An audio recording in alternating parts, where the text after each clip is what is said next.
Hello and welcome to episode 97 of Third and Wrong. I'm your co-host Steve Boland, and with me as always is Ozzy and Zach. Where you at? That's right, Zach. I saw that look on your face. We are three or two more episodes after this to 100. Three more. Or Three yeah, more. two more. Yeah, you You're put right. up Yeah. two. Yeah, okay, we're off to a flying start. Well, Zach, then there was and then there was zero. None of our teams are left in the playoffs, and we are left reeling from that. And if anything, I forgot to put my my light on. Uh Yeah, Zach, why don't you just take us instant reaction? How you feeling? No analysis, just how did it feel? It sucked, man. A lot of people were telling me, it felt like one of those years where everyone was like, "Oh, you've dealt with so much losing before this and must just feel good to get to divisional round." And it was right. It was like when we hit playoffs, it was like that surreal feeling of we're finally in the playoffs, but the slogan going to the next one is we want more. And it was like kind of sounded selfish, but at the same token, it felt when we got to that point, even this Chiefs game felt winnable. And I was like, it was still disappointing. Like when people are like, "Oh, but they did good this year." Hey, I'm like, yeah, but we didn't do it all. And we were getting there and we should have. So it felt bad, Steve, to answer your question, No, but that's fair, man.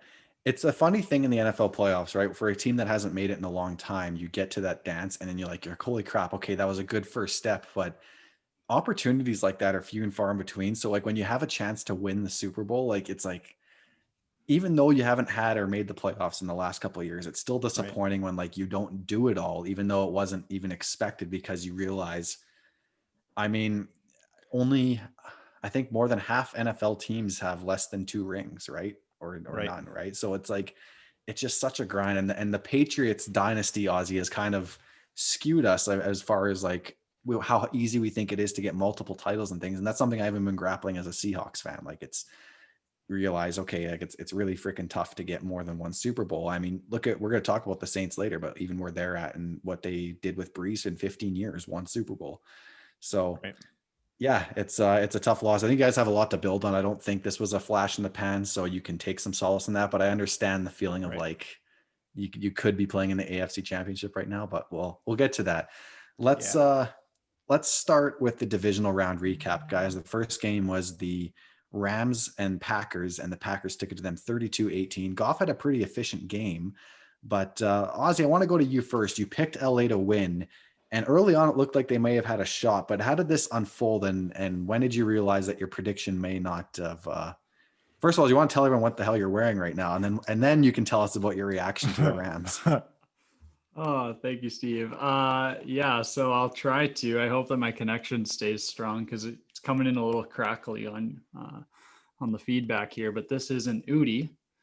That's OODIE. So shout out to Udi for repping the or not repping. I'm repping the Udi. But yeah, we got some dogs on there.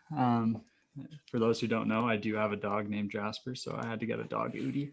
But next on the agenda is a third and wrong Udi. So let's get it going, Udi. Love it. We'll have to At at them Udi. on this. Yeah.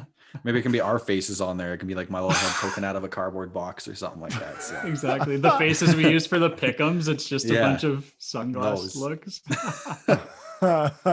Oh man. So yeah, no, it's nice and cozy. It's getting me through the winter. Man, I feel like freaking What a treat. Santa Looking Claus great. right now. I don't know. Looking great. But anyways, so as far as the game, I guess I'll dive into that now. I could analyze this Udi for 35 minutes, but I'll stick with the game. So yeah, I was actually quite impressed with Jared Goff this game.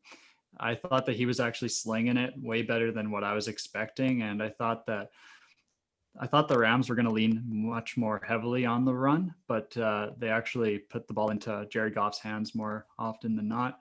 And I mean, I think that the story coming out of this game more than anything was the Packers offense and its ability to dissect that defense. I think that they made the number one defense look very penetrable.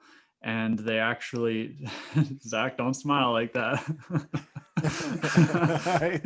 You just threw him a softball there, Ozzy. You can't have no one to blame but yourself there. So, God damn it. Sorry, Ozzy. Continue. No, it's all good.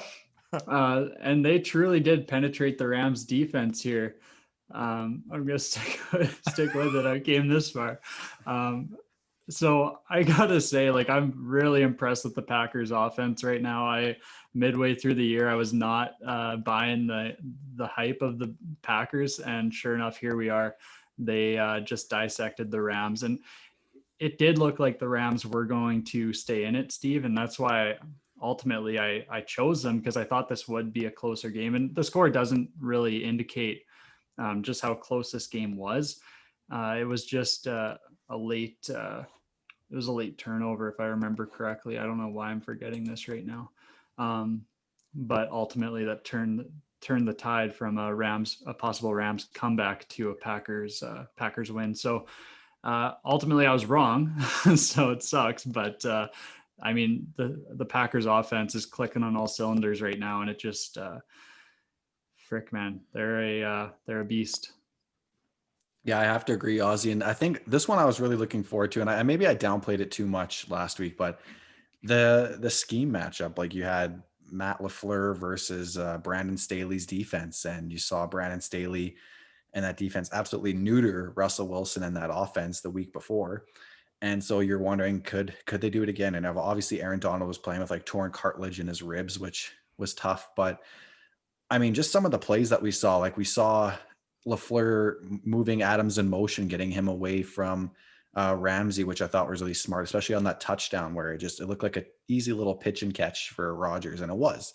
And then on the other side, you had McVay wheeling and dealing, like using that wildcat with Akers, and then on that 2-point conversion, that hitch and ladder, if you want to call it, the classic name for it's the hook and ladder, but the receiver didn't run a hook route. He ran like a little hitch, and like a hitch and ladder. Like that was just really beautiful. I really loved the coaching matchup here. And I think Goff had a really efficient game, but again, I think it's the quarterback position. They need that quarterback to take him over the top. And I think that's what we're going to get into after, but I want to get Zach's immediate reaction on this game. And, can anyone stop Rodgers at this point, Zach, or what was your biggest takeaway from this matchup?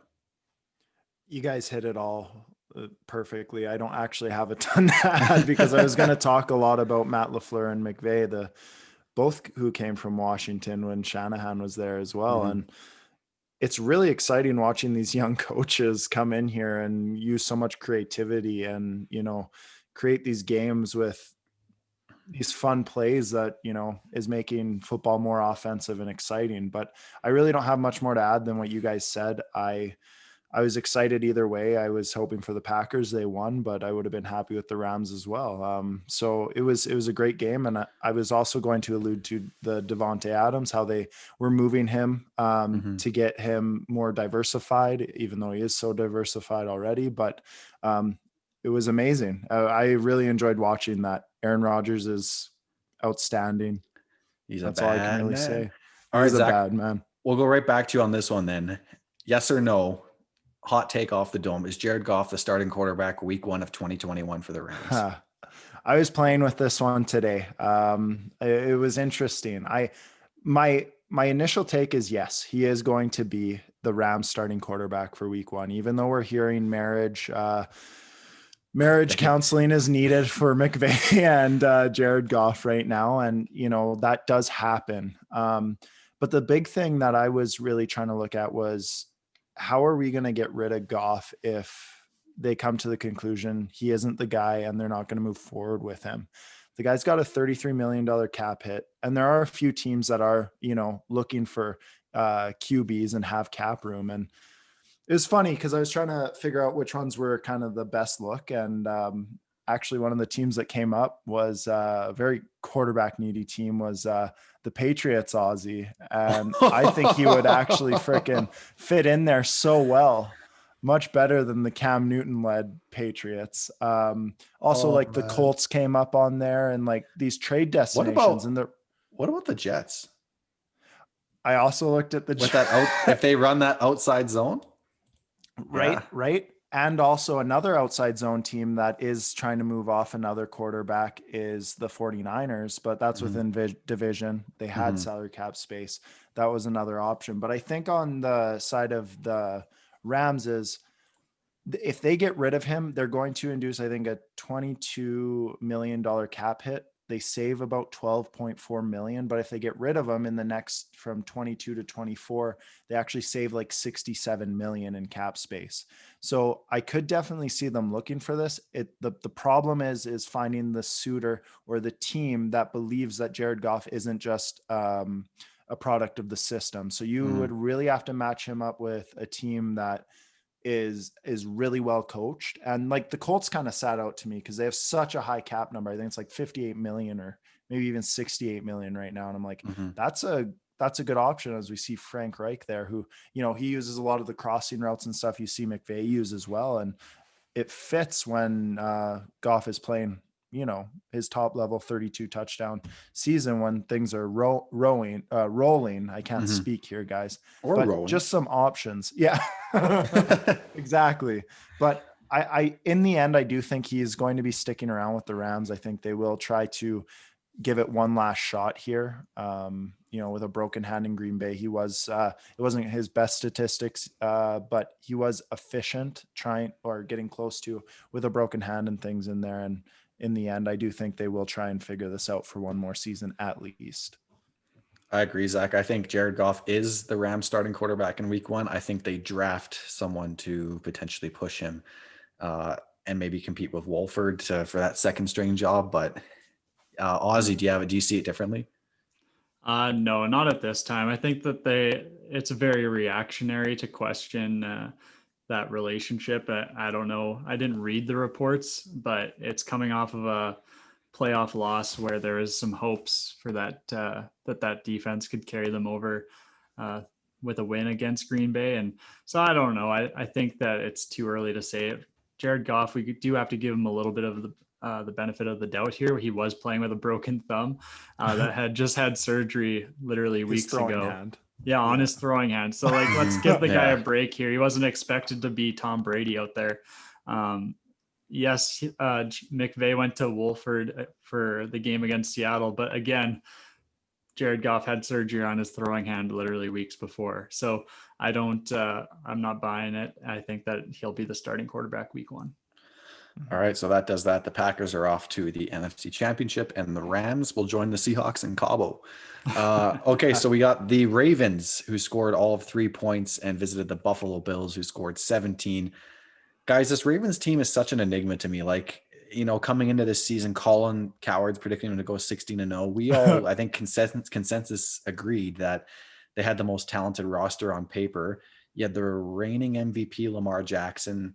You add Dez Bryant, you add a few, you do what any contending team does. You take a couple waivers on some aging veteran guys who maybe want to chase a ring and still have a little bit to contribute. So you got that with Dez Bryant. Right. And it ends with 3 points in a divisional round loss. It ends with Lamar Jackson's playoff record being 1 win and 3 losses.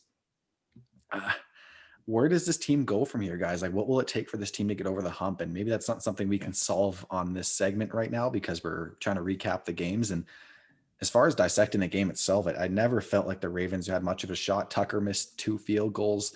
The Bills looked in control on offense. Allen was missing throws, but I think that wind had more to do with it than anything. But if he was connecting on those deep passes, this might have even been more embarrassing for them than for the Ravens than it even already was, scoring 3 points. So I walk away from this just wondering like what it'll take. And obviously it's not reasonable to expect the Ravens to move off Lamar Jackson. Like quarterbacks like him don't come around very often.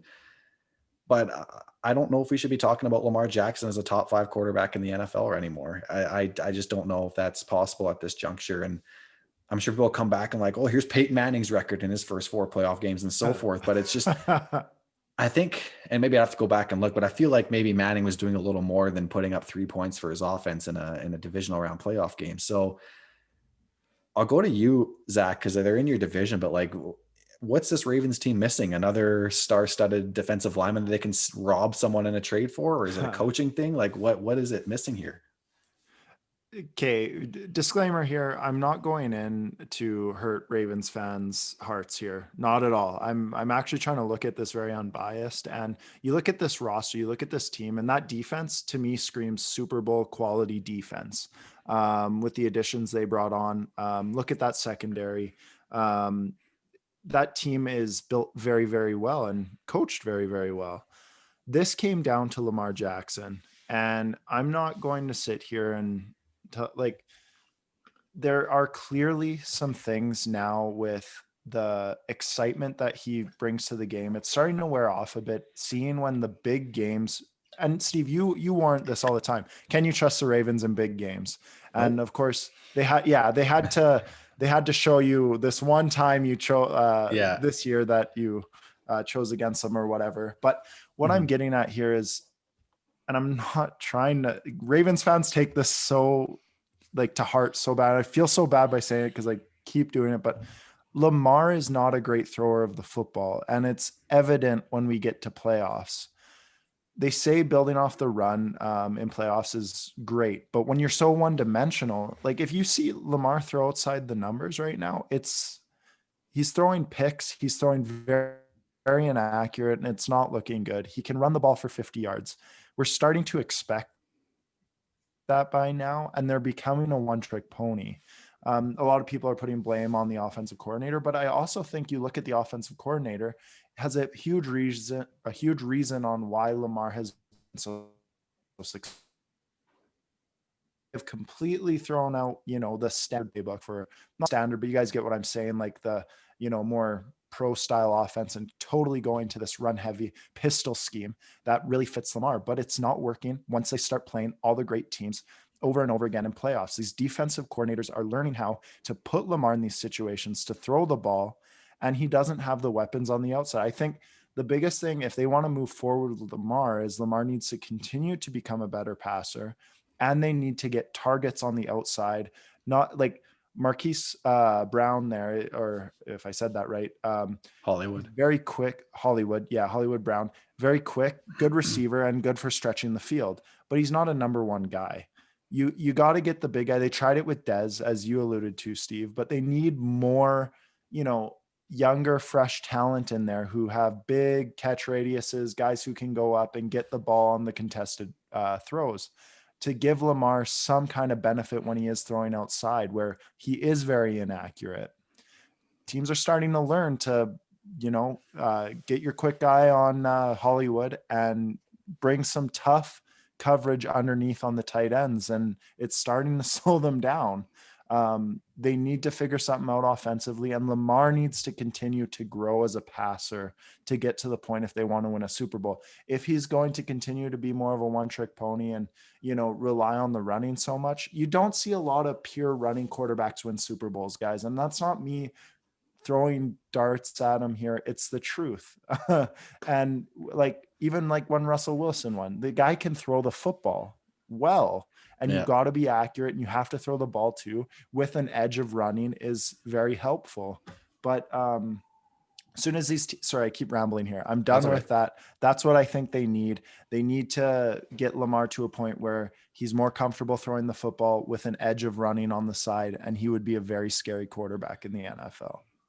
Yeah, I think the Ravens, for me, is they lack that X receiver, and it's ironic because they brought in Des Bryant to be the X receiver, and he throws up the X, but he's well past his prime at that point. And you need that guy that Julio, that DK that you can put that lines up on the line of scrimmage and beats your number one corner, and then Hollywood can work as like a Tyler Lockett. And sorry for relating it to the Seahawks, but that's exactly what they finally went out and did after years of having undersized receivers like Tate and Baldwin, and they went and got themselves DK Metcalf. And I think, those guys don't grow on trees, but this receiver class is quite full. And if I'm the Ravens, maybe I'm selling out like the Falcons did a couple of years ago for Julio Jones when they made that massive trade with the Browns. Maybe I'm moving all my chips, getting into the top 5 and selecting, Jamar Chase or Smith, who had that big game in the national championship. Like maybe that's what it takes in getting Lamar Jackson, that bona fide number one star. But something needs to change. And I think starting with the receiving core would be a good place. And then, working from there. And like you said, it comes down to Lamar developing as a passer as well. Ozzy, do you see it? Do you see them having to address any other areas, or is it mostly just Lamar developing?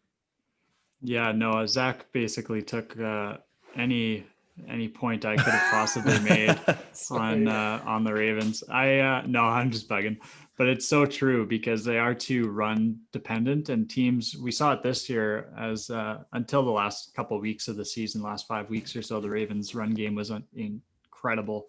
But for much of the season, the Ravens were getting slowed down on the run, and we started to see teams pick up on this read option that the Ravens have really made famous again. So it comes down to all the points that Zach hit. I think that it does fall on Lamar.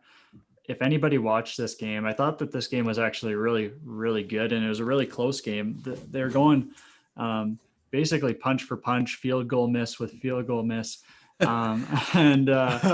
I thought it was a really good defensive matchup, and it's just unfortunate that Lamar Jackson had such a bad throw in the end zone of the Bills to answer a prior Bills touchdown, and that basically sealed this game. So it comes down to Lamar, and it's those types of mistakes that he's got it's growing pains. He's 1-3, as you mentioned, Steve, in these playoff games, and it's unfortunate because his big game, he doesn't have that, I guess, that clutch factor, it seems, in those big moments, unfortunately. And it's because of the sole fact that they're too reliant on the run. You take that away and you make Lamar more of a pocket passer, and it's unfortunate, but it's kind of the downfall of the Ravens right now. The rest of this roster is absolutely impeccable. The only thing that you could look at is receiver, and I don't think that it's that bad even.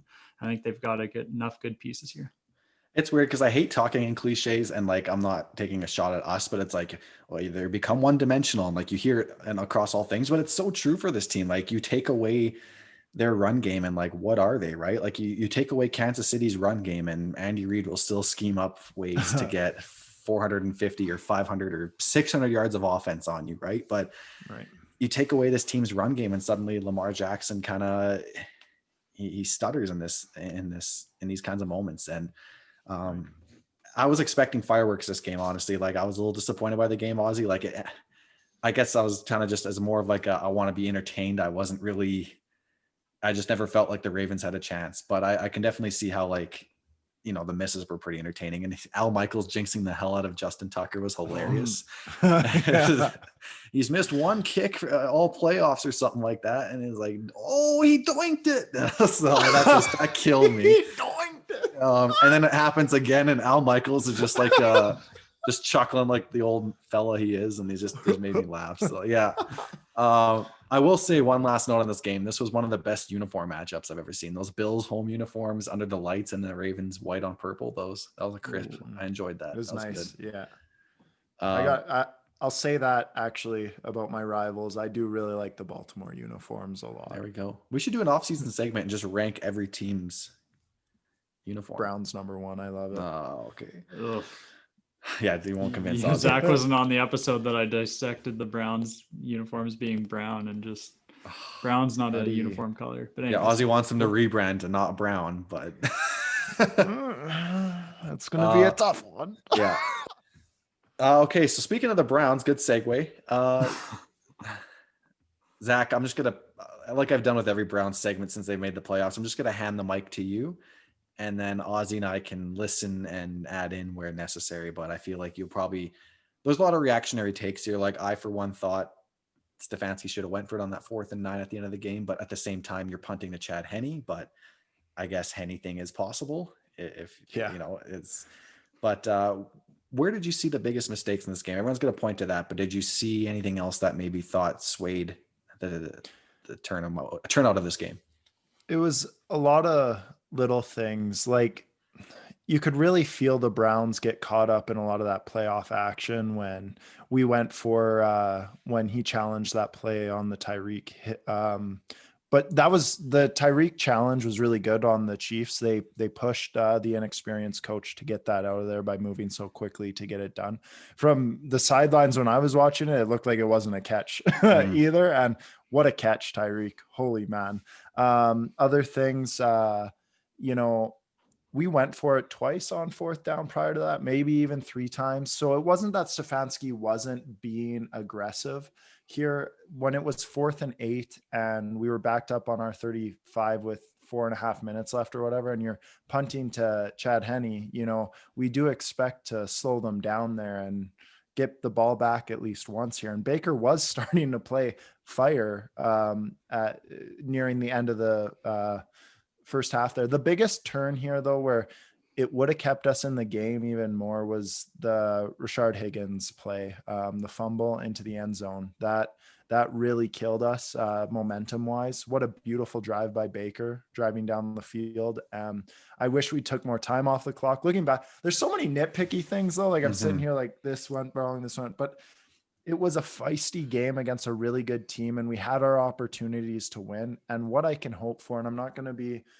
as I was prior, pretty sad about it. I'm obviously sad about it, but I think it's a great learning experience too here. We were in situations where we could have done this differently. And we see why now in a big divisional game against a team who could go on to win the Super Bowl. We were in that game. We could have won that game. That's what hurts the most is we should have driven down that instead of punting 4th and 8, we should have been able to drive down the field and win the game there and score the touchdown was the hope of it. But I'm not going to be nitpicky too much on all the calls that happened and such like that. The fumble hurt, the call hurt, not going for it, blah, blah, blah. I think we get better from this. 2 things I take is we have quite a bit of defensive free agents coming up. We need a leader on the defense, an alpha who is, you know, now nobody's going to be this, but like the Ray Lewis, the talker, the one who's going to create energy Sherman about them. Exactly. The one who's going to come up, punch someone in the mouth and get the energy going. The Browns defense this year was too much of the gadget guys coming in, one of them making a play and kind of being that leader at that one point, but not having consistency. BJ Goodson was our leader on defense. Garrett's not a great leader. He's a quiet guy. And he gets his job done, and that's great. He is a leader. I'm not saying he's not a leader, but he's not not a vocal. Yeah. Right. He does it more through actions and taking helmets off and hitting people. Oh, okay, Ozzy. Yeah, let's dig that up again. It's true though. Okay. Yeah. No. I think there's a few missing pieces here, and to beat a team like the Chiefs, we need to be a better defense. We need to be a more punch in your mouth defense. We don't want to bend as much. We want to, you know, really put them on their backs and such. We need that presence in our defense to get to that point. Our offense isn't as much the problem. Baker needs to keep growing. However, in that game, I'm not going to rant too much longer here, guys. Baker at one point, when it was starting to get into the game was starting to put on his shoulders, I was very impressed with how he reacted. Last year, he threw a lot of interceptions in those kinds of feeling. He did throw an interception this go around. However, he was completing a lot of big throws to bring us back into the game. And I'm so impressed with Baker Mayfield. And he's becoming a really good leader, which he already was. But for those who... He's growing into it. Yeah, exactly. There's things to grow on here, which is scary because if this team grows anymore, we're going to be Super Bowl contenders. That's all I got to say.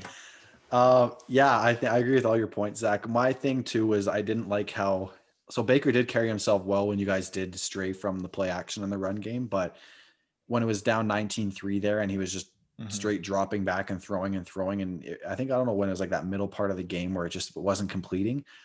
I really liked when you guys got back to the run, and God, I sound like freaking Pete Carroll here, but I really liked when you guys got back to that because it drawed them in again, and then he was able to excel off the play action. And then when he did excel in certain situations where he just had to straight up drop back and make the throw. Right. So I think this offense looked really good with it being very run centric and run heavy. And I think as Baker continues to grow as a passer, you can do more exciting things. So I'm really excited for this Browns future.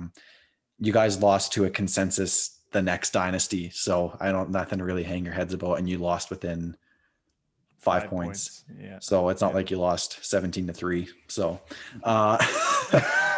sorry, Ravens fans. Ozzy, any closing thoughts on that one? Yeah, I get where you guys are coming from, kind of giving the Browns a little bit of slack here. And I'm hard pressed to agree with that. And I'm not just doing this to you, Zach. I just think that the Browns had a perfect opportunity here and they let it slip away. And I think that they do deserve a little bit more fault on that.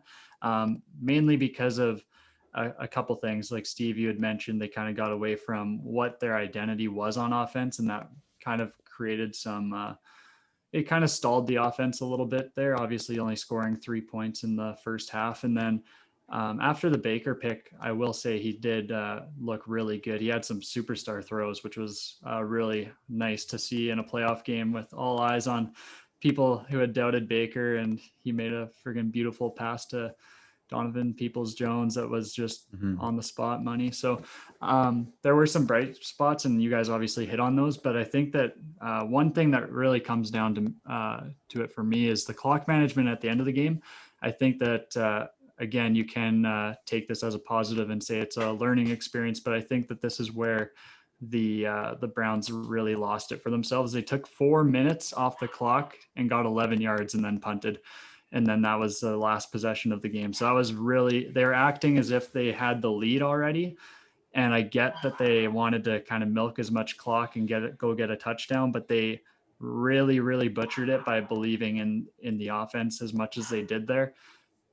That is kind of like, I think that the challenge didn't bother me. It was that timeout that they took when the play clock was expiring, and then Baker just didn't like what he saw and then went and they took that timeout. And I think it left him with one after they punted back when they didn't go for it. That was my least favorite play, is when they took that timeout. I think that was the poorest clock management, but I see what you're saying. Yeah. Baker took that and Stefanski was pissed on the sidelines. If you I remember watch that. Yeah. But go ahead, finish what you're saying, Ozzy. Well, no, I was just, that sequence of plays that they were being kind of lackadaisical and taking their time and really trying to milk the clock. And that ultimately, because of the plays after that with the calling of the timeout and the challenge, that ended up costing them. Basically, that was their last possession. And that was 4 minutes that they had taken from themselves, basically. So just to get 11 yards. So that was kind of where I saw the opportunity for them to at least have another chance at it. And then I guess this goes without saying, but that 3rd and 14 run by Chad Henne was just a really bad mistake. That was again, another moment in the game where the Browns kind of shot themselves in the foot. So lots of bright spots. You guys hit them all, but this game was definitely winnable. And that's kind of what hurt the most. And I'm sure, Zach, I'm speaking for you too here. It just was very unfortunate that it was such a winnable game for them. And I'm not going to blame Rashard Higgins for reaching and that fumble rule. I just absolutely hate that. I'm not going to, because that's a different game at that point. There's a whole other half to play. So I won't fault him there, but just those last couple, the last, 5 minutes of the game where they kind of shot themselves in the foot 2 times too many, and that was ultimately what cost them. Sad boy hours. Yeah, that Chad Henne, you're rushing your passers and everyone else is dropping into coverage and has their backs turned to the quarterback. If I'm not sure if they're playing man, that was just unfortunate. Yeah, it is. Yeah.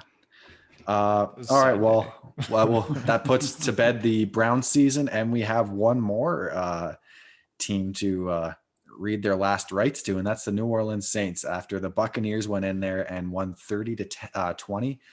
And I'm not here to say I told you so to anyone here, but all season long, I couldn't put it into words because I didn't have the stats. I didn't have this team looked good with talent on paper, but there's just something wasn't right with them. And they never looked to me like a dominant team. Like that loss to Green Bay. Taysom Hill never impressed me. So those games when Brees were out, like you didn't really get a great read out of him, even though they kept winning. But just something seemed really off with this team all year. And I sensed it coming into the year because I predicted them to go 9-7 and miss the playoffs. So I was wrong on that, but something didn't seem right. And it came to a head here. I think the Bucs defense just played out of their minds. I didn't think it was possible to beat Tom 3 times, and they weren't able to pull that off. And it goes to show how much stock you can put into the regular season. And we'll get to that when we discuss the Bucs and the Packers. But we were talking, what was it, 2 weeks ago, what our expectations for Tom was. And I think Zach, you said a wild card or divisional round experience was probably what you could set the expectation at. And I think he's officially surpassed all our expectations. None of us had him going to the Super Bowl. I think I had the Buccaneers bowing out in the conference championship. Ozzy, I think you might have too. I think you had them playing the 49ers. Zach, I think you had them losing in the wild card or the divisional round. Yeah, that was wild card. Yeah. So Tom's officially in the NFC Championship. Drew Brees is officially going home. I alluded to it in the start. It looks like he's going to be retiring. And I saw this stat that just broke my heart for Saints fans and for Brees is that, you know, since the Super Bowl, he's had 4 7-9 seasons.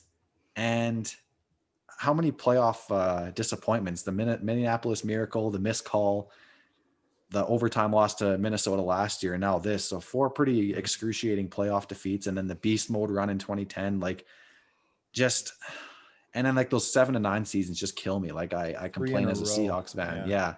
If Russell Wilson had 4 7-9 seasons to his record over his time in Seattle, I'd puke. But it's I guess I want to dissect this game, guys, but at the same time, I kind of want to center it around this. For the Saints,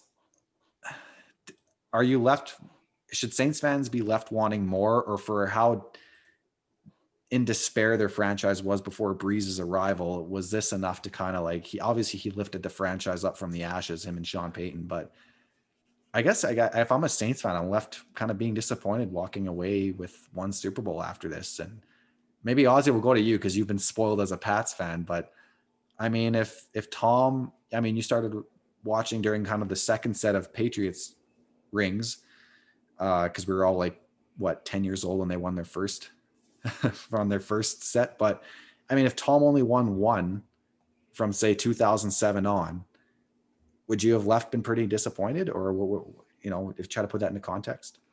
Yeah, absolutely. It's hard to gauge just based on that though, because wait, what's going on right now? I think something just started playing on my. Okay, sorry, I got startled. There's a video that auto played in the background, so thank you for thank you for your patience, listeners. I would say it's hard to gauge that as a fan of New Orleans, whether it was it's yes and no. I would say that it's a disappointment. I saw a post from Tyrann Mathieu, who's I believe from the Louisiana area, and he was saying that Drew Brees really like reignited football in that area, and he kind of put that basically he put like Louisiana on the map, I guess, if I were to paraphrase it very brutally. And so I think that in a way he did what he needed to do for New Orleans and for that team. But absolutely, like if you look at his career and what he accomplished and how he's an all-time passer, to only have one Super Bowl, it's like, okay, this is ultimately a disappointment. Absolutely. And to have 4 7-9 seasons on top of that, it kind of makes you feel like it's kind of like Kirk Cousins-esque, like just how you can get those stats. It like wasn't his a couple fault. Of those. Yeah. No, I'm just saying, like you've got those poor records on your agenda or on your stat sheet, and then you still are an all-time passer. It's just like, I get that there's some mismanagement there and there's a bounty gate in there and stuff like that. So ultimately I'm just needed to throw in a little bit of Kirk Cousins jab, mainly because he beat him last year. But anyways, so yeah, I think as a fan of New Orleans, you ultimately feel, and maybe you guys can add more to this, but I'd ultimately feel like it's a disappointment in the sense of the Super Bowls and the lack thereof. But at the same time, you had a contending team and one of the better teams on paper and even just on the field for the last 4 years. So that in itself, and to come away with no Super Bowls absolutely is shattering, but you had a really, really good team. You're not always going to win those Super Bowls, but you would hope to get 1 or 2. It's really tough. Zach, you've been a big fan of Brees since you started watching football. I guess what's your takeaway from him walking away from the game and kind of the success he had, but also the opportunities missed? Yeah, I think this is like right now, this is going to be initial disappointment. But when we look back at Breeze's career, I really don't think, I think there's a lot more good that outweigh those 7 and 9 seasons that we saw and like the success they did making it to the playoffs and having that Super Bowl. If we look back on quarterbacks in the past, Dan Marino, who didn't win a Super Bowl, but is regarded as one of the best ever. We look at Steve Young, who won 1 Super Bowl and had an outstanding passer rating. It was a great passer. He's looked at as an all-time great. I really don't think in the grand scheme of things down the road, when we're looking at getting Brees into the Hall of Fame and things like that, his career is going to be well renowned as a top quarterback in the league. I don't think this is going to put a blemish, so to speak, on it, because they were still very successful. This was just more disappointing in the sense that they had the opportunity to beat a team that they know they can beat. And then seeing Brees fall off the way he did. And you almost wish he could have had the Peyton-esque ending where his health was falling off and they were able to do it, but it just wasn't the case. The 1 Super Bowl where we see him winning against Peyton, actually, and him holding his son in his hands afterwards and all that, that's going to go down as one of the all-time greatest photos when he or videos, and when he also broke the passing yards record talking to his sons. There's too much good here for it to really minimize the shortcomings that every career has. I agree. We lost Ozzy briefly, but I'm sure he'll join back in. I think he's been having some connection issues for the majority of the night. But yeah, I mean, everything seems fresh when you first look at it. But I mean, in 10, 20 years from now, we're not going to remember those 7 and 9 seasons. We're going to remember him holding his son when he won the Lombardi Trophy. We're going to remember him shattering the record for touchdown passes and yardage. And you know, you can add Brett Favre to the list of quarterbacks who are adored years after. And Favre was, you know, made more mistakes. He was responsible for more times than not of them not winning another Super Bowl, whereas Brees is more of a victim of his surroundings, and you know, circumstances. And Favre is regarded as a legend, and he has the 1 Super Bowl to his name that he got early on in his career. So as far as this game goes, the Bucs just played a really good complete game, and Tom did what he had to do, and that running game looked good. So yeah, I think we should move into our championship weekend preview and predictions. I see Ozzy still frozen here. All right, transitioning to championship weekend. Apologies for the technical difficulties. Ozzy's boosters he got installed on his Wi-Fi have yet to kick in. I think his Wi-Fi guy must have just ripped him off. But we're gonna go to Pucks. It failed me. We're gonna go to the Bucs, the Buccaneers, and the Packers.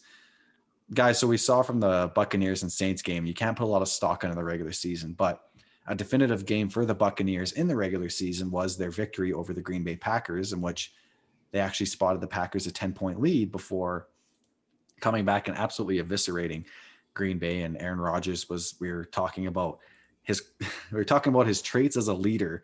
That's how bad that game was. And boy, do we have an egg on our face after that one. But for this Bucs game, guys, Tampa Bay just seems to do everything really well. Like, they're not necessarily elite, I'd say, at anything. I don't know if that's accurate, but they do everything really well. Like, their run defense is good. They got a good secondary that they're kind of boom or bust, but they take their chances. Ozzy, I remember you saying that in the chat there. They take their shots, and sometimes it pays off, sometimes it doesn't. And they run the ball well with Fournette and Ronald Jones. And Tom has a plethora of weapons to distribute the ball to, and he takes care of the football. On the other hand, you have this Packers team whose only definitive weakness you can really say has been their run defense, but it looks like they've kind of corrected that. Akers had some success there, but I mean, you have Aaron Rodgers and Matt LaFleur just absolutely cooking up a storm here. Aaron Jones is playing some of the best football of his career. Same with Adams. This Packers pass rush and secondary looks really good. This is one of the games I've had the most trouble picking ever. And I have to note, both of these championship games here are way better than the ones from last year. Last year, you can kind of you were hoping for Tennessee, but you knew that wasn't going to happen. But anyways, I don't want to get too sidetracked. I'm going to go right off the bat, guys. I'm predicting a Packers victory 30 to the Buccaneers 27. It's going to be tight. It's going to be a wild game, but I think Aaron Rodgers has one more in him, and I'd be really shocked if he doesn't win it all this year, or at least get to the Super Bowl this year. Then I don't know if he ever will again, because he's just playing absolutely lights out. Ozzy, I want to go to the resident Tom fan first here. Let's hear it. Are you riding with Tommy Boy, or are you gonna? How are you seeing this one? Well, you better believe I'm riding with Tommy Boy, Figured. and I've got a couple of reasons why, and their names are Mike Evans, Antonio Brown, Rob Gronkowski, Rojo. Who's this Leonard Fournette that's been shot out of a cannon, by the way? What is happening there? I think that this offense is so complete. And if the Rams gave them fits last week, and I mean, 18 points. It's not really fits, but it kind of is. They kept it close.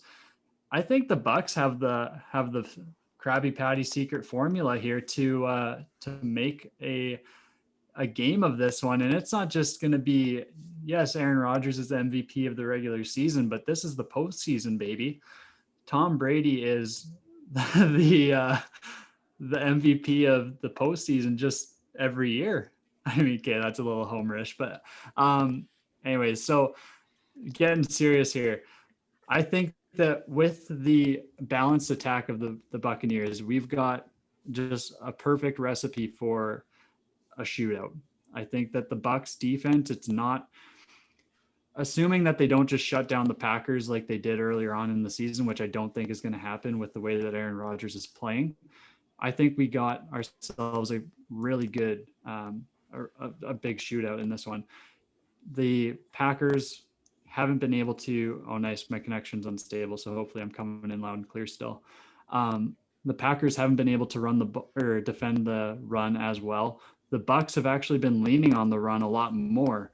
And that Bucs offense is kind of, I think I might have said it last week, it's kind of transitioned to more of like an old style Patriots style of offense, where you establish the run and then you build off of that play action. Then you got Tom throwing some seam routes to Rob Gronkowski, and it pays off. And then you've got Mike Evans on the boundary. Tom Brady's been hitting him and just making some beautiful throws downfield. So with all those weapons, I think it's going to be really tough for this Packers secondary, which has been really good. I don't think they have the ability to stop all of these guys. I think we're in for a high scoring game though, because the Bucs do play such a boom or bust style with lots of blitzes. So I've got this one 34-30 for the Bucs. Ooh. I hope that all came in loud and clear. Oh, you were loud and clear until connection's a little shoddy. You guys keep lagging. Yeah, you were good right up until you said I hope we're coming in loud and clear. Then you Al Michael'd it. So let's go to Zach now, the tiebreaker. I got Green Bay. Ozzy's got Tampa. Zach, I know your heart wants Green Bay, but are you nervous for this one? Extremely nervous for Green Bay here. To be honest with you, I am full-heartedly cheering for the Green Bay Packers and Aaron Rodgers. Full-heartedly, I will be cheering against my prediction that I'm about to give you guys. I am going Bucs here. Is this the reverse jinx? Is this the reverse jinx? No, this is serious. Are you reverse jinxing us on the pod? No, it's this no is voodoo. Actually, no voodoo on the podcast, Zach. Keep that shit at home. Yeah. The one thing I was hoping that wouldn't happen this year was for the Bucs to get into a rhythm with arguably the best roster I've ever seen Tom Brady play with. The defense is hitting on all cylinders. They're playing like a man possessed right now. The hits they were laying on the Saints last week were scary, and they were taking it to them. Not only that, that's only like the addition to it. That offense, Ozzy hit on it. You didn't say Godwin there. Godwin is lighting it up from the slot. And then everyone else on that offense. I think Brate's still there. Scotty Miller. Yeah. Oh, yeah, Scotty Miller. Not only that, guys, anyway. the ball, they're running the ball so effectively now. It's actually the worst thing that could have happened to anyone who's cheering against the Bucs and what they're doing there. they are now playing the type of football that we were hoping not to see. And it scares the hell out of me. Yeah. I have it 31-27 for the Bucs here. Oh. I just think that with the defense playing as well as it is, and I know Aaron Rodgers is playing really good, but we've also seen that Packers team, when they're getting hit in the mouth really, really hard, they kind of shy away, and that scares the hell out of me. I will be cheering for the Green Bay Packers to upset everything I just said, and I hope they do it. And I will come to the pod when we record next, and I will gladly say thank you, Aaron Rodgers and the Packers. I love you. I am cheering for you completely, but I'm really scared here. Yeah, I believe it. And I think Ozzy, you made a good point too. And Zach, it goes along with what you're saying, is that we've finally seen like this marriage of Bruce Arians and Tom Brady come to full fruition. Like Tom's deep ball, or intermediate ball, if you want to call it that, is looking really good. And that running game is hitting on all cylinders. And it's very eerie to the combination we saw with David Johnson and Carson Palmer back in 2015. I think Aaron Rodgers is going to need to have an MVP game to win this. He's going to need to have like a 4 touchdown to like put this team away. That's not going to be easy on this Buccaneers defense. How much would that suck if Tom Brady, who already has 6 rings, ruins Aaron Rodgers' chance to get a second? I know. Really quick, if my hierarchy of rooting interest goes Bills, Packers, Chiefs, Bucks, I think Tom has done enough. All right, I'd like to see some other teams win. So, what about the Bucs team as a whole? They haven't won in 18 years. Yeah, but you know what? I'm sure Tom ruined it. Yeah, Tom ruined it too. Sorry. Yeah, I would have rather seen them win with. Would have rather seen them win with Josh Freeman back in the day. That would have been awesome. Or Jameis Winston a couple of years ago. But all right, that does that one, guys. The nighttime game is Bills at Chiefs. The Kansas City Chiefs have quickly found themselves in their third straight AFC Championship game, winning last year against Tennessee, losing the year before again to Tom Brady and the Patriots. This is another one that I'm really struggling to pick. I think you look at the weaknesses, the Bills' run defense. I think they allowed Clyde Edwards-Helaire to run all over them when they last met. And so that kind of has me a little worried, but a lot of this is going to rest on Mahomes' health, which at this point we don't know. And right or wrong, I think he's going to end up playing in this game, whether he clears concussion protocol or not. Like, I think that's just the way it's going to go. I don't know if we're going to see Chad Henne starting a game in the AFC Championship game. Now, I hope the NFL prioritizes Patrick's safety, but I just don't see that really happening. So if Patrick Mahomes is healthy and starting, I think the Chiefs take this one 27-23. I struggle with saying that the Bills are only going to score 23 points, but at the same time, this Chiefs defense has some playmakers on there. And I think Frank Clark and Tyrann Mathieu, Honey Badger, are game breakers. They can make game-changing plays. And I wasn't really impressed with Allen's deep ball last week, and maybe that had more to do with the wind than anything, but I think weather's going to be obviously a factor in Kansas City in the winter here. So it's going to be a bit of an up and down game for him, but I'm predicting a Kansas City Chiefs win to go to their 2nd straight Super Bowl, and they're going to meet the Green Bay Packers, a matchup I probably want to see the most. I think Zach would agree. I'm not sure what Ozzy's preferred matchup is, but I'll go back to you, Ozzy, on this AFC tilt. Who do you have winning? But let's add, who do we want to win as well? Yeah. Well, who I have winning is who I want to win, and it's the Bills. I think that their story would be much more enjoyable as a football fan to witness, just seeing how Bills Mafia has been throughout this playoff run. And it's been such a enjoyable experience on the social medias to see how the Bills Mafia is like taken to even supporting Lamar Jackson when he got injured. They were donating to his charity, over $360,000 donated to Lamar Jackson's favorite charity. So like they make it an enjoyable watch, or an enjoyable team to cheer for, I guess. And plus I looking at these teams, it comes down to, for me, which defense do I believe in the most? And I really liked what I saw out of Leslie Frazier's defense last week against the Ravens. Obviously, if you make Lamar Jackson one-dimensional, it's going to look a little bit better. but that run defense was really stout. I was really impressed with how they slowed the Ravens. I mean, they still let up 150 yards rushing, but for a Ravens team that was hitting on all cylinders, hitting 200 plus yards a game, I really liked what I saw, and obviously holding them to 3 points. Am I still coming in loud and clear? You guys look like you might have been frozen. Yeah. Okay, Oh. perfect. Okay, Steve, you're very stoic. Anyways, so for me, it comes down to this. The Bills defense versus the Chiefs defense, who can get the last stop. And I really trust the Bills when you've got Ed Oliver up front. I don't even know who else they've got up front, but Ed Oliver's been playing with his hair on fire. And then you've got Tremaine Edmonds in the middle at linebacker. And then you've got Micah Hyde, Tre'Davious White, Josh Norman in the secondary. I really think they've got I guess I've said it already earlier, but the formula for slowing down this Chiefs offense, and that's a lot to say. As you said, Steve, it does hinder on Mahomes' health. But another thing too, we saw Mahomes injure his toe, and if that's turf toe by any chance, that could affect his accuracy as well. We saw it even in the game before his concussion. He had missed a couple easy throws in the flat. So a couple different things going on there, but when it comes down to it, it's a battle of the two defenses. Who's going to get the last stop? And I think the Bills win that battle, and I think they take it 28-24. Nice. That's a good prediction. I should clarify.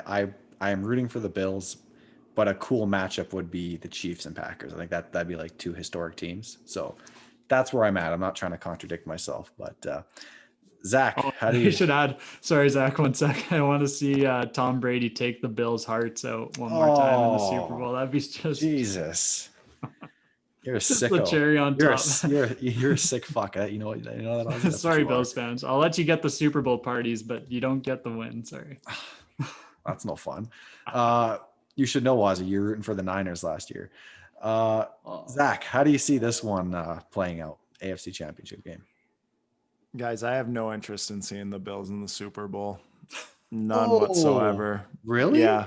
Wow. No, I don't know if Allen can get to that point that he needs to. He's got a thing against white chocolate. What the heck? I really enjoy KC and Green Bay. That is the matchup I hope to see. Probably won't see. I'm always the guy who's like in the championship round. I'm like, oh, I love this matchup. And then it never happens. So it'll probably be the Bills and Buccaneers by the end of this whole thing. And I'll be like, well, that's so uninteresting. God, I think that would be the worst matchup. Bills Buccaneers. Like the only storyline you'd have is like Tom versus an old AFC rival, but yeah, it's just so random. Yeah. My prediction here is going to come completely on Mahomes' health. Obviously, if Mahomes is starting, I think they take this easier than people are going to actually look and be like, okay, this is a closer game. But I think it's going to be Patrick Mahomes, if playing. They're not going to stop Kelsey. They're going to hit the ball they're just going to be moving on offense. Nobody's going to stop that offense. It's just not going to happen. Looking at the defense, I would lean more towards Leslie Frazier, as you were saying, Austin. They were playing and they felt like they had that swagger last week about going to the Super Bowl, being that team that's putting that pressure on them and playing with that swagger. However, I don't think they're going to stop Casey's offense. Kelsey will deflate anyone you're playing against. That's like his style of game, deflate and then create that momentum for his team. And then Tyreek will just kill you over the top at least once or twice a game. And it's going to happen. But looking at the defensive side where I actually kind of disagree, sorry, Ozzy, but the playmakers on the Chiefs side have me feeling more like the defense that Steve was alluding to with the playmakers in Tyrann Mathieu, Chris Jones, and Frank Clark on the side. Those three, and mostly Tyrann Mathieu, play this style of football that allows the offense to feel completely motivated to go on and score after something happens. And I just don't see the Chiefs losing against a team that is actually extremely one-dimensional. With Moss out now for the Bills getting surgery, Singletary, I drafted him in my fantasy league, one of my teams, and I don't hate him, but he's not going to have he's not going to be able to carry the full load for rushing here. And yes, the Bills have shown prior that they are able to put it all on white chocolate. And I'm very impressed with white chocolate, but in this level of game and with what's going on with the Chiefs as a whole, it's just not gonna happen. Did I mess something up? No, No, I'm you're- hoping. I'm very impressed with white chocolate. I'm hoping that takes off. Like it's the actual nickname is reserved for an NBA. I can't believe I forget his name, Jason Williams. But I just decided to give it to Josh Allen 2 years ago, and we all use it, but I don't think anyone else uses it. Oh, So is like, that if actually? yeah, no I one didn't know else you uses came that. up with that. I made it up, and so I'm hoping it takes off, but I don't That's think anybody funny, else. The I don't thing think anybody that- else. So out of context, if this is anyone's first time listening to the podcast, they're like, why the fuck are they calling it white chocolate? Well, it's something that's Yo. niche to this Who podcast. knows? So I Yeah. thought it was real. no, I I think did too. I think if you look actually it up did on, too. I tricked you guys into thinking it's a big thing, but it's for Yeah, literally. it's and for then former Sacramento King Jason This- Williams. I gotta make sure I got this right. We need to make sure that we cover all of our bases. Is it Swiss chocolate or Belgian, or what kind of chocolate is it? So that way when people ask us, we know. It's for this man. That's white chocolate. That's the real white chocolate. No, don't ruin it. Don't kill our thunder before we even get going, Steve. Come on. Well, hey, if Josh Allen ever gets called white chocolate man, we're coming for him because that's we're branding it. We're and trademarking it right trademarking- now. Well, I don't Consider think we this can. episode trademarked. We're trademarking the football white chocolate, not the anyways, I thought that was funny. Okay, so to recap, I have the Chiefs winning. Zach has the Chiefs winning and is actually rooting for the Chiefs, and Ozzy has the Bills winning. and Wait, he's did rooting Zach for- even finish his point? I don't think he finished. No, I was just getting to my score. okay. I was going to say, that's okay. I was going to say 34-23 Chiefs here. Oh wow, 11-point win. Yeah. Okay, so guys, Wow. yeah, that's going to be really exciting. Really quick, we're going to transition here to Canadian Corner, brought to you by Devin and Lang. Use the discount code THIRD15, that's THIRD15, for 15% off your purchases at the checkout on devinandlang.com. Not 50. I've had a couple people say 50. No, 15, 15, because sometimes I screw that up, so that's on me. But Canadian Corner, guys, number one pending free agent is consensus Jeremiah Mazzoli, who lost his 2019 season to a torn ACL. And obviously we didn't have a 2020 season. And so he's healthy. He's ready to go. But Hamilton looks like they're riding with Dane Evans, who took them to the Grey Cup after Mazzoli went down. So wanted to quickly ask you guys where you think Jeremiah Mazzoli will land, or what you think the best landing spot for him will be. I'm going to go to you first, Zach, just to start. Will he be in Toronto in that double blue? I'm gonna attack the Toronto one here. We have a friend of the pod, Matt Nichols, who was on here with us, and I love him, and I hope he's my quarterback for Toronto there. But I think now with Bethel Tom, I can't even say his every time on the pod when he comes up, I say his name wrong. Thompson. Don't Bethel interview Thompson. Bethel Thompson. We'll fuck it up. So Yeah.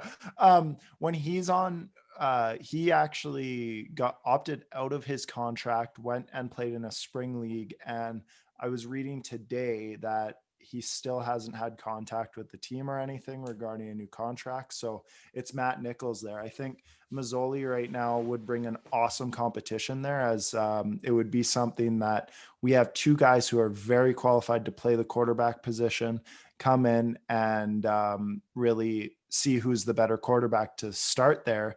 And then, it's not unlike the CFL where, if the other guy's unhappy being the backup, you can trade for someone and get some kind of asset for him to go try out somewhere else and maybe make the starting lineup there. But I think that's such a dynamic quarterback competition. I like competition, drives you, unless you're Carson Wentz. You don't want competition of any sort.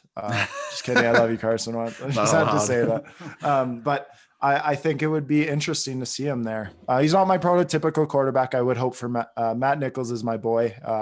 He's my type of quarterback I like, and I think he would win that. But Yeah. For those wanting to listen to the Matt Nichols interview, I forget what episode number that is, but look for the title "The Force is with Matt Nichols," and you'll find our interview with him, which was really awesome. We just DM'd him on Instagram, and he ended up coming on, so that was really great. And yeah, I'm definitely rooting for him because he definitely had a hand in turning around that Winnipeg franchise. Not going to get the credit for it, obviously, because Strevler and Caleros came in and played cleanup, but props to all three of them. The team I can see him going to is the Ottawa Red Blacks. I've been reading recently on 3 Down Nation that Nick Arbuckle has been one of the few quarterbacks to not restructure his contract. And so that could lead to some tough decisions to where he might get just straight up released. And that's possible in the CFL. There's not a lot of dead cap, to my knowledge anyways. I think a lot of guys are just released without any kind of remorse, just the way the CFL bargaining agreement's set up. But I can see Mazzoli going in there and providing, it'd be a different vision than what they intended. I think they wanted to grow, and, Arbuckle's a young quarterback and have that play out as a long-term franchise quarterback, whereas Mazzoli has a little more tread on his tires. But pairing him with Paul LaPolice, a genius of the Canadian offense, I think would be you'd see some fireworks. And if Arbuckle even does restructure, maybe it's still something for them to look at. As we've seen, you almost need 2 quarterbacks that are capable of winning you football games. In the CFL, 18 games is a long season, and the quarterbacks get hurt. I mean, we've seen Mike Riley go down plenty of times and miss large portions of games, and you don't want your starter to go down and all of a sudden you're on a 5-game losing streak because your other quarterback doesn't have any CFL experience. The Riders made a move to sign James Franklin, even though they already have Isaac Harker on their team, who's like only 23, 24, but it never hurts to have that kind of depth there. And, Nick Arbuckle went 4-3 in relief for Bo Levi, and that kept the Stamps in the running all the way up into the playoffs to when Bo came back. So I have him on Ottawa. Zach has him going to Toronto. Ozzy, do you have any prediction or where you have a hunch of where you think Mazzoli will land? Yeah, actually, one that I think a team would be really, really interested in signing Mazzoli is actually Winnipeg. Right behind, he can sit behind Zach Collaros like he did in Hamilton. And I think that this is a perfect fit because of Collaros's injury history. Steve, as you mentioned it's a long season in the CFL for these quarterbacks. It seems to be multiple quarterbacks every year going down, starters that is. And so you need a guy that you can rely on. I think that they're just a team that they thrived last year, having 2 really good starting quarterbacks. Obviously, when Winnipeg traded for Collaros, it was a deal that really secured the dub for them in the Grey Cup. And I think that this would be they're obviously an aggressive team. They want to have that solid backup, and they're a team that's willing to invest in that position to make sure that they're set up for success. And Mazzoli fit in with that Blue Bombers offense. Whew, you're cooking with gas, baby. Ooh, dangerous. On that too, Ozzy, Collaros only has 1 year left on his contract too. So it would be a perfect opportunity for them to sign him to a 2-3 year deal and then take the reins potentially. Exactly. I like that one a lot. That's exciting. I'm just saying that. Yeah. God, I can't wait to start chatting more CFL. And for those clamoring for more CFL news, we're obviously going to let the Super Bowl cycle and whatnot play out. And then we're going to start pairing CFL coverage with NFL draft coverage and then CFL draft coverage. So we're going to have our hands full over here. And so we're really excited for that. On a programming note, we will not be here next week to give you a rundown of the AFC and NFC Championship games. We're going to take the week off, kind of regroup and recuperate because, it takes a lot to put this on, and we all want to just kick our feet up for a week, and we'll probably be working on some other things in behind the scenes. But as far as the podcast goes, we're going to take a little 1 week hiatus, but then we'll be back to review those championship games and preview the Super Bowl on February 3rd. We should have a new episode out that Wednesday, and that'll be really exciting because in any event, unless it's the Bucs and Bills, it should be a really good game.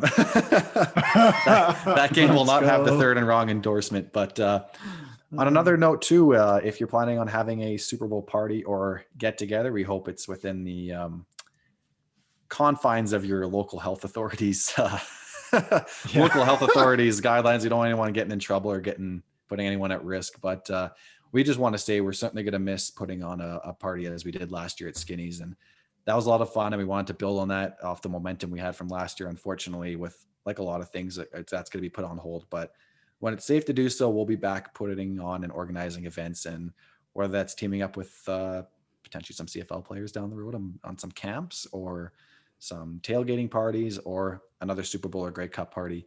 We look forward to doing that. But however you're celebrating watching the Super Bowl, we hope you do it in a safe way, or however you've been doing it all season long. So we'll be back February 3rd. You can find me on Twitter at SteveBullen22, and you can find me on Instagram at SteveBullen_. And be sure to check out all our amateur agency socials. Ozzy, where can the fine folks find you?